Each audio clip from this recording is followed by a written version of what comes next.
하나님 말씀 고린도전서 1장 18절에서 25절까지 말씀입니다. 신약성경 264페이지에 있습니다. 신약성경 264면 고린도전서 1장 18절에서 25절까지 말씀 보시겠습니다. 고린도전서 1장 18절에서 25절까지 말씀입니다. 우리 한 절씩 교독하시겠습니다. 십자가의 도가 멸망하는 자들에게는 미련한 것이요 구원을 받는 우리에게는 하나님의 능력이라.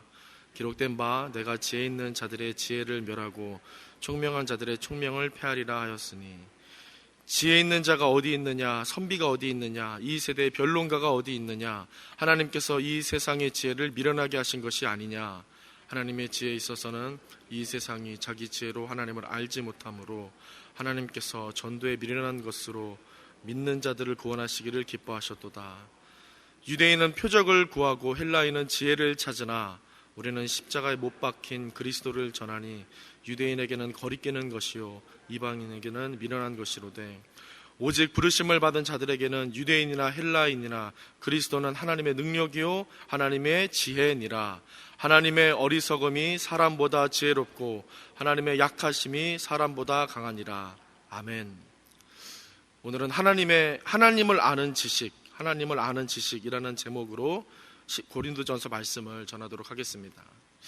오늘 본문에서는 하나님의 특별한 의지가 느껴집니다. 그런 어조가 있습니다. 하나님의 특별한 어떤 결심과 의지가, 단호함이 느껴지는 그런 본문입니다.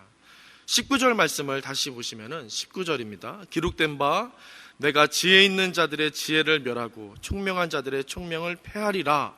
그렇게 어떤 단호하게 의지로서 말씀을 하시는 장면이 있습니다. 또 20절에 보시면은 하나님께서 이 세상의 지혜를 미련하게 하신 것이 아니냐, 그렇게 사도가 의문조로 강조하듯이 말하는 구절이 있습니다. 이게 무슨 뜻이겠습니까? 지혜를 멸하시고 총명을 폐하겠다, 이렇게 말씀하시는 건데 다소 강한 하나님의 의지적인 그런 뜻을 나타내고 있는 것입니다.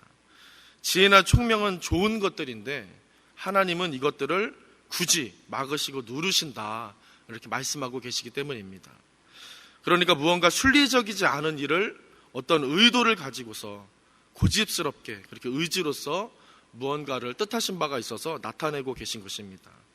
그 이유가 무엇일까? 우리 21절 말씀을 다시 한번 보시기 바랍니다. 21절, 하나님의 지혜에 있어서는 이 세상이 자기 지혜로 하나님을 알지 못하므로 하나님께서 전도에 미련한 것으로 믿는 자들을 구원하시기를 기뻐하셨도다, 이렇게 말씀합니다. 무엇 때문이라고 말을 하냐면은 궁극적으로 이 세상이 하나님을 알게 하기 위해서, 하나님께서 지혜와 총명을 멸하고 폐하셨다라는 것입니다. 좀 이상하지 않으십니까? 사실 무언가를 알기 위해서는 지혜와 총명이라는 것이 필요하기 마련입니다. 이것이 필요합니다. 그런데 알게 하기 위해서 오히려 이런 지혜와 총명을 멸하고 폐하셨다, 미련하게 하셨다라고 말씀하고 있는 것입니다. 이것이 하나님의 뜻이다, 마치 이렇게 선전포고하는 것 같습니다. 이것이 계획이고 하나님의 의지시다, 본문은 그렇게 강한 어조로서 말하고 있는 것입니다. 왜 그러한지 22절 말씀을 계속해서 살펴보겠습니다. 22절에 보시면은 유대인들은 표적을 구하고 헬라인들은 지혜를 찾으나, 그렇게 말씀합니다. 또 이어서 23절 말씀을 보시면 우리는 십자가에 못 박힌 그리스도를 전하니 유대인에게는 거리끼는 것이요 이방인에게는 미련한 것이로되, 이렇게 말씀을 합니다. 이 말이 무슨 말이냐면 세상 지혜와 총명을 갖고 있는 사람들은 하나님을 알기 위해서 어떻게 하냐면 세상적으로만 접근하고 있다, 이런 말이 됩니다. 하나님을 알기 위해서 어떤 방식을 취하냐면 세상 지혜와 총명을 갖고 있는 이 사람들은 세상적인 접근 방식, 세상적인 지혜와 세상적인 어떤 관점과 총명을 가지고서 하나님을 알려고, 세상의 다른 사물을 알려고 이렇게 접근하는 것처럼 하나님께 접근하고 있다는 뜻이 됩니다. 대단한 표적이나 철학적인 사고를 통해서 얻은 어떤 논리적인 지혜와 같은 그런 부류로서만 하나님을 대하고 하나님에 대해 배우려 한다, 이렇게 진단하고 있는 것입니다. 하나님은 이런 세상 사람들의 접근을 막고 계신 것입니다. 하나님께서는 결코 세상적인 존재가 아니시기 때문에 이와 같은 의지를 이렇게 표력하고 계시다는 것입니다. 그래서 의지로서 이런 자세와 딱 이 정도의 관심에 대해서는 경계하고 계시면서 단호한 의지로서 그렇게 우리에게 먼저 복음을 말씀하시기 전에 우리에게 당신의 마음을, 당신의 감정을 표출하고 계시다. 이 사실을 우리가 기억해야 합니다. 이것을 기억하면서 오늘 본문이 말씀하시는 하나님, 그 하나님이 어떤 분이신가, 이것을 두 가지로 나누어서 살펴보도록 하겠습니다. 먼저 아까 읽었던 23절 말씀을 다시 한번 보시겠습니다. 23절 보시면 우리는 십자가에 못 박힌 그리스도를 전하니 유대인에게는 거리끼는 것이요 이방인에게는 미련한 것이로되, 이렇게 말씀합니다. 이처럼 첫 번째로 하나님을 아는 지식은 무엇과 깊은 관련이 있겠습니까? 십자가와 깊은 관련이 있다, 사도는 말하고 있는 것입니다. 방금 읽은 23절에서 사도는 이렇게 말했습니다. 이렇게 시작을 합니다. 우리는 십자가에 못 박힌 그리스도를 전하니, 우리는 십자가에 못 박힌 그리스도를 전하니. 그러니까 마치 하나님이 십자가에 못 박히신 그리스도다, 하나님은 십자가에 못 박힌 그리스도다라고 말하는 것과 같은 것입니다. 이 표현이 우리에게 지금은 아주 익숙하게 들려서 뭐 그리 강조할 것이 있나 생각이 들 수 있는데, 당시로서는 전혀 이치에 맞지 않는 굉장히 특별한 그런 표현이고 그런 내용의 말이었던 것입니다. 하나님과 십자가의 그리스도가 결코 별개의 어떤 다른 것이 아니다. 사도 바울은 이것을 강하게 먼저 말하고 있는 것입니다. 세상 사람들과 또 스스로 의롭고 거룩하다고 하는 유대인들은 하나님에 대해서 무언가 세상적으로 대단한 기대감이 있었습니다. 그래서 표적을 구하고 특별한 지혜를 찾았던 것입니다. 이것들을 기대했던 것입니다. 하지만 하나님에게 있어서 그런 표적이나 특출난 지혜, 논리, 이런 것들이 불가능했던 것이 아니라 하나님께는 이런 것들이 그리 중요한 것이 못 되셨던 것입니다. 그래서 사도 바울은 자신에게 있는 어떤 그 내놓으라 할 만한 학력과 학식과 또 로마 시민권이라는 고귀한 신분, 이런 것들이 있었지만 어떻게 말을 했습니까? 오히려 주 앞에서는 이런 것들을 내가 배설물과 같이 여긴다, 그렇게 하찮은 것으로 여긴다라고 얘기했던 것입니다. 하나님에게 중요한 것이 무엇일까? 여러분들 가슴속에 떠오르는 것이 있으실 것입니다. 무엇이냐면 살리는 것입니다. 살리는 지식. 그냥 지식은 어떤 대단한 지식이라 할지라도 하나님에게 관심이 없는 것입니다. 그것을 하찮은 것입니다.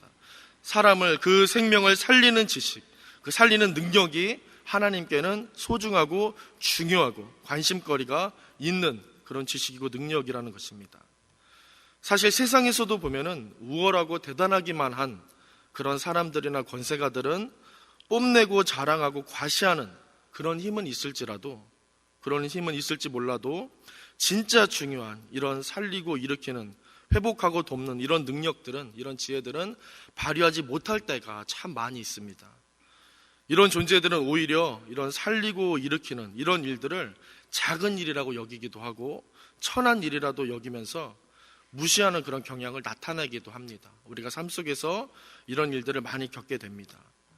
그래서 신약의 복음서에 보시면은 바리새인들이나 부유한 유대 지도층들은 나병이나 안진뱅이 병이나 그리고 혈류병, 이런 병을 갖고 있는 환자들, 그리고 고아나 여자나 가난한 사람들을 업신여기는 경우가 참 많이 있었던 것입니다.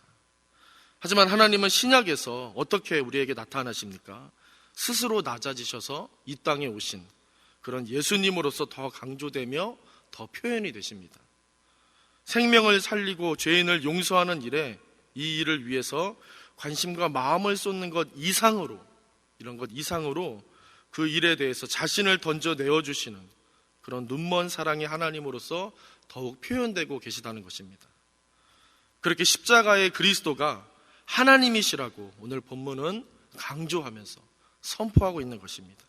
우리에게는 자연스러운 일이 될 수 있으나 당시로서는 굉장히 획기적인 그런 선포고 그런 말씀이었던 것입니다.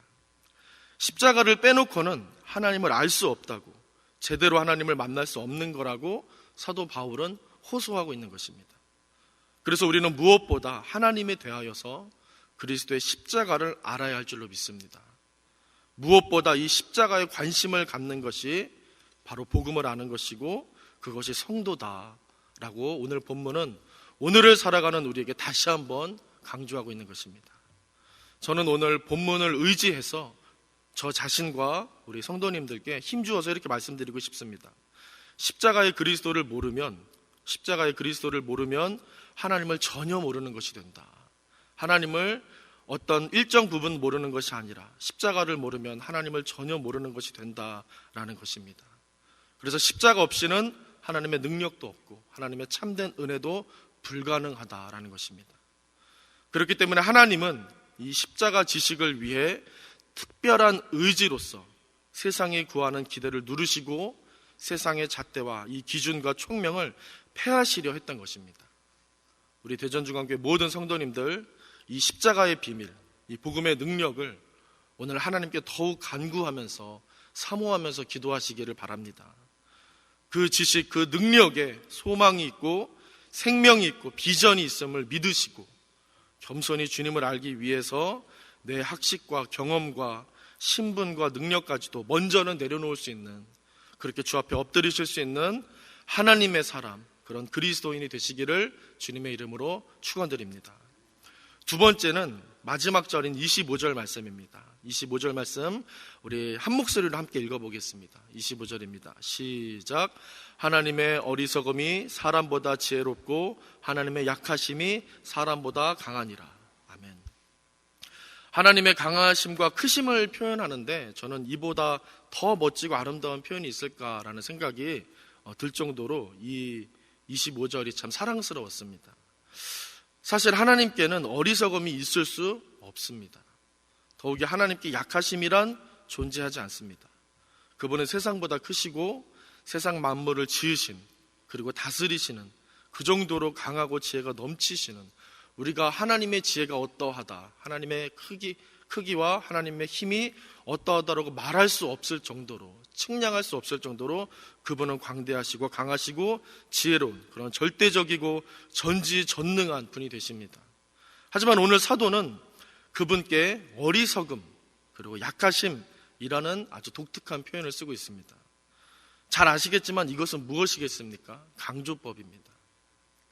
세상 어떤 강하고 지혜로운 사람보다 그분은 비교할 수 없을 정도로 강하고 지혜로운 분이 되신다. 단순히 그분은 지혜롭다, 그분은 강하다라고 표현하기가 아쉬웠던 것입니다. 그런데 세상 사람들은 이것을 모르고 자꾸만 하나님을 이겨보려 합니다.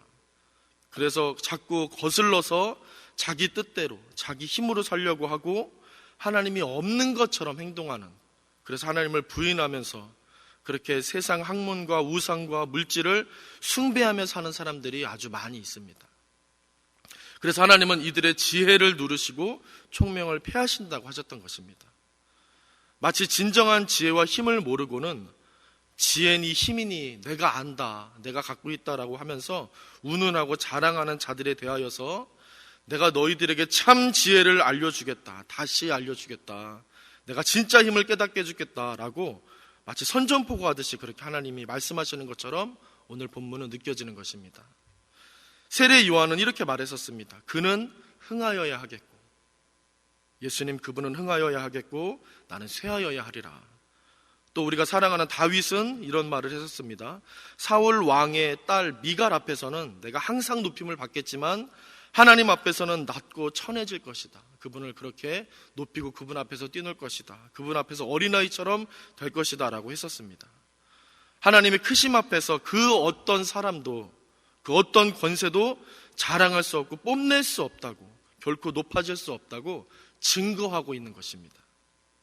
세상 지혜가 아니라 믿음으로써 그분의 크심과 그분의 지혜와 능력을 우리 성도님들은 깨닫고 이해하게 되시기를 바랍니다. 믿음으로써, 다른 것이 아니라 믿음으로써 십자가 능력과 그 사랑을 오늘 새롭게 온전하게 다시 한번 체험하기를 원합니다. 그렇게 어린아이처럼 하나님 앞에 사모하는 마음으로 나아가시기를 바랍니다. 그러기 위해서 바울처럼 또 세례 요한처럼 다윗처럼 낮은 곳을 자청하시면서 오로지 주님을 높이기를 원하며 주님을 경배하고 예배하기를 원합니다. 그렇게 고백하실 수 있는 삶을 살게 되시기를 바랍니다. 그러할 때 우리 하나님께서 우리 모든 성도님들을 붙들어 주시고 어여삐 여겨주시고 지켜주시고 높여주실 줄로 믿습니다. 은밀한 중에 받으시고 은밀한 중에 위로하시고 30배, 60배, 100배의 결실을 맺게 하시는 그 놀라운 주님 앞에서 믿음으로 뜨거운 가슴으로 가슴 벅찬 인생 살게 되시기를 주님의 이름으로 간절히 축원드립니다. 기도하시겠습니다. 우리 먼저 말씀을 생각하시면서 기도하겠습니다. 하나님을 참되게 아는 성도 되길 원합니다. 하나님, 내가 성도의 직책으로 어떤 다른 직분으로서가 아니라 하나님을 알고 하나님의 마음에 합한 자로 오늘 살아가기를 그 무엇보다 사모합니다. 세상의 지혜와 총명을 누르시고 멸하시고 패하시고 어리석게까지 하신 그 하나님의 의지와 울분을 생각하면서 그 사도 바울의 마음을 기억하면서 하나님, 나도 주님 높이기를 원합니다.